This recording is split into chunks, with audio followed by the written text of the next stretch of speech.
When Twin Towers fell on September 11, 2001, the whole world changed, and so did Russia's place in it. Most people link 9/11 to America's wars in Afghanistan and Iraq, but few realize how it reshaped Moscow's strategy and Vladimir Putin's rise to power. In this video, we will explain how Putin exploited 9/11 and how successful his power play was against the United States.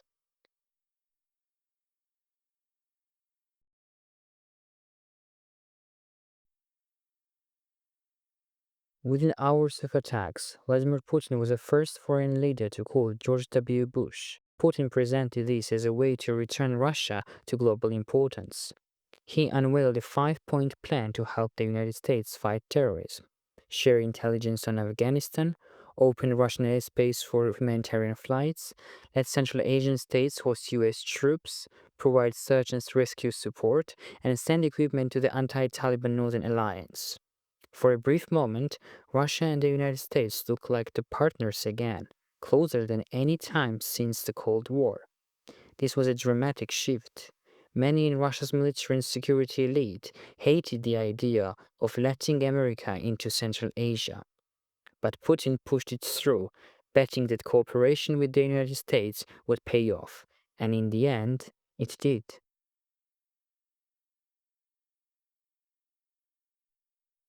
In 2001, Russia's war in Chechnya was drawing global criticism. Under both Soviet and Russian rule, Chechens faced colonization, mass deportations, and cultural destruction. After declaring independence in 1991, Moscow responded with overwhelming military force. This war against Chechen independence, meant to be very short, turned into years of bloodshed and devastation. By the late 1990s, reports from human rights groups described summary executions, torture, disappearances, mass killings, and the destruction of entire villages. International organizations called these actions war crimes and crimes against humanity. When Putin became president, he escalated the violence and blamed Chechens for nearly every violent act that happened in Russia. After 9/11, Putin seized the perfect narrative. Russia, like the United States, was a victim of terrorism. He immediately expressed sympathy for the US, calling terrorists the plague of the 21st century. He declared, "Russia knows firsthand what terrorism is. We entirely and fully share your pain." He even announced a national minute of silence in honor of the victims. From that point, he framed the Chechen War as a part of global war on terror. Russia was no longer seen as a perpetrator of violence, but as a fellow victim. That instantly changed everything. The same countries that had condemned Moscow's actions in Chechnya now saw them as a part of global fight against terrorism. The Kremlin rebranded the Chechen conflict not as a separatist struggle, but as a fight against Islamic extremism, and it worked. Western criticism faded.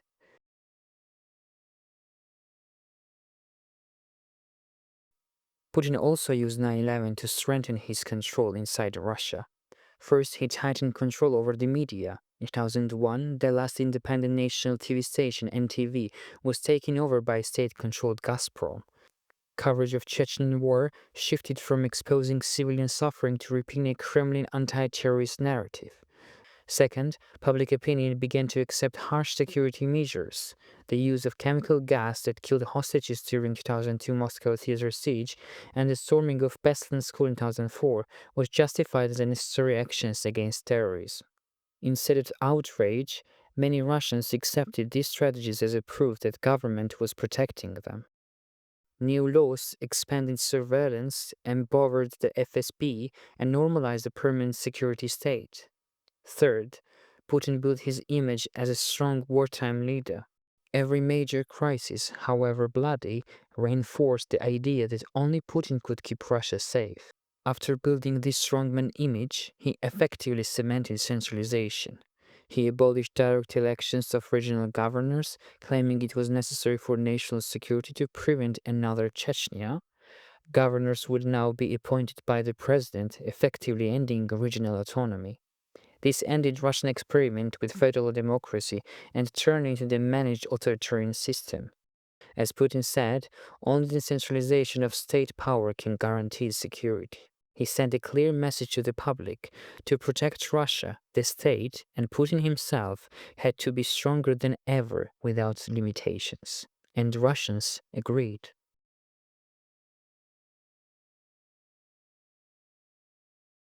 Putin also had economy in his mind.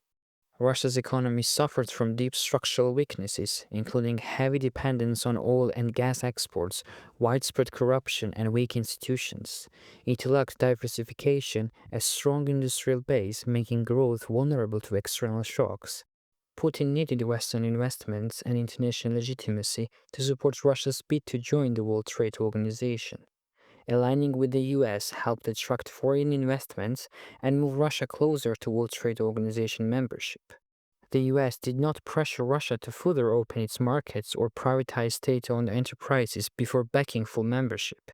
In fact, Washington even signed a bilateral trade agreement with Russia in 2006, a key step toward World Trade Organization entry.